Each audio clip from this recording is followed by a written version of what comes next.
West Virginia, was about to become the stage for a chilling encounter that would send ripples through the community and beyond. Heather Saul, a young woman in her late 20s, had been scraping by as an escort, a profession that constantly teetered on the edge of danger. Little did she know that her life was about to intersect with evil incarnate, in the form of a man named Neil Falls.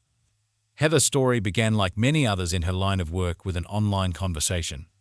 The internet had become a double-edged sword for sex workers, offering a broader client base but also exposing them to untold risks.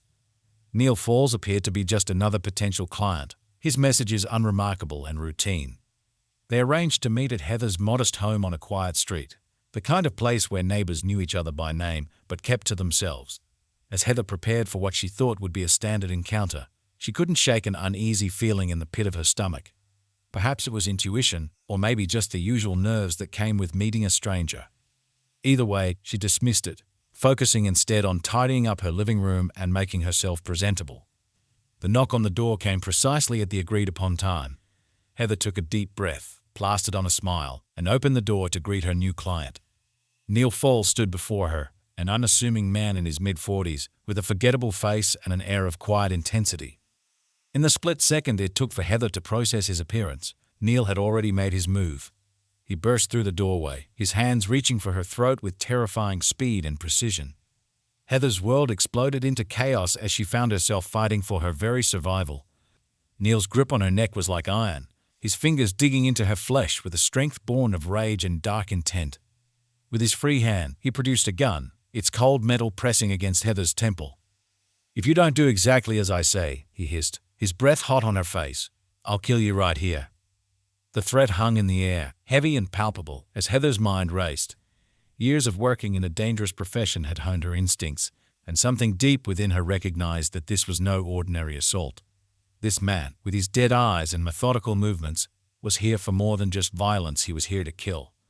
In a moment of desperation, Heather managed to slip from Neil's grasp, her heart pounding so loudly she could hear it echoing in her ears.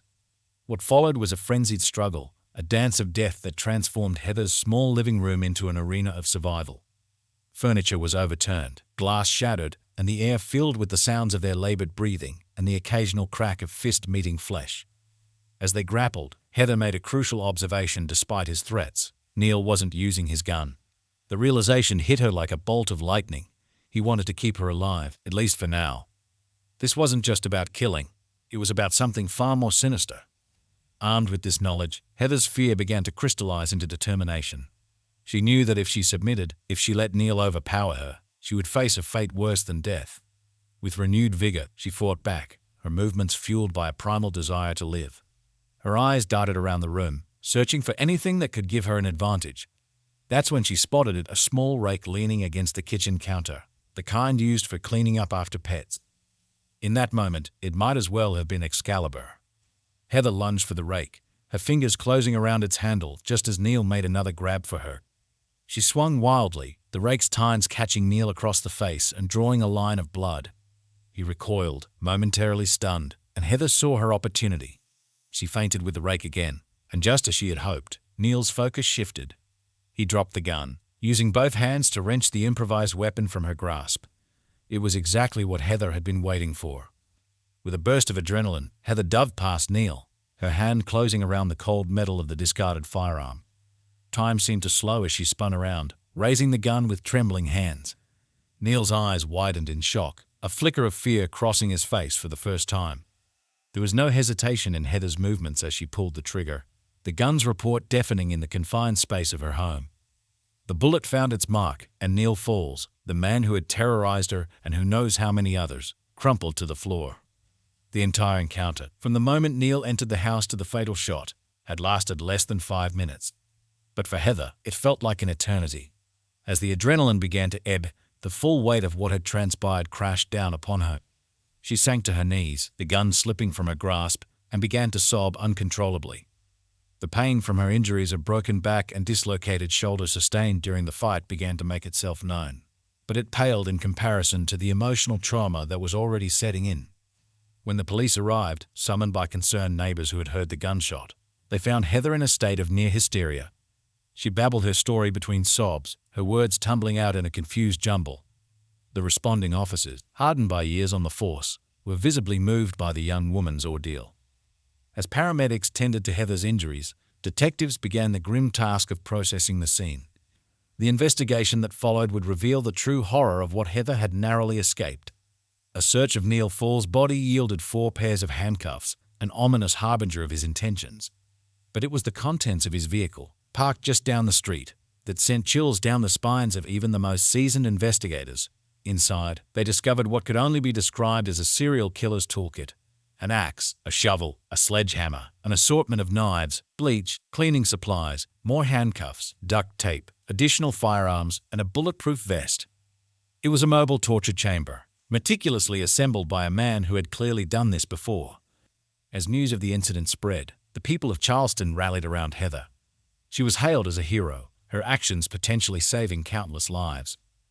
Heather the Hero, they called her, a moniker that sat uncomfortably on her shoulders. For Heather, there was no glory in what she had done.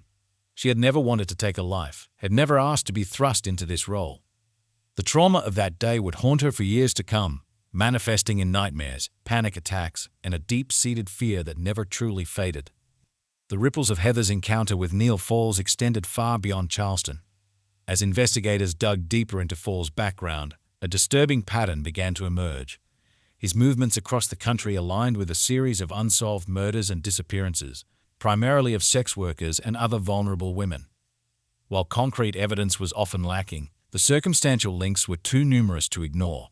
Gradually, a picture formed of a prolific serial killer who had managed to evade justice for years, his crimes going unnoticed or uninvestigated due to the marginalized status of his victims.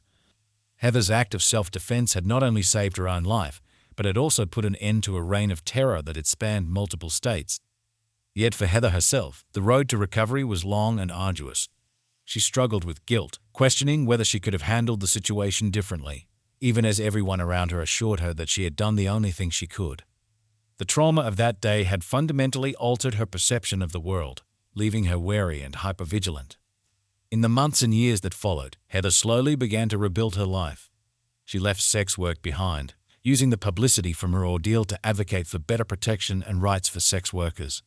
She became a voice for the voiceless, speaking out about the dangers faced by those in her former profession and the need for law enforcement to take crimes against sex workers seriously. Her story inspired others to come forward with their own experiences, shedding light on a dark underbelly of society that had long been ignored.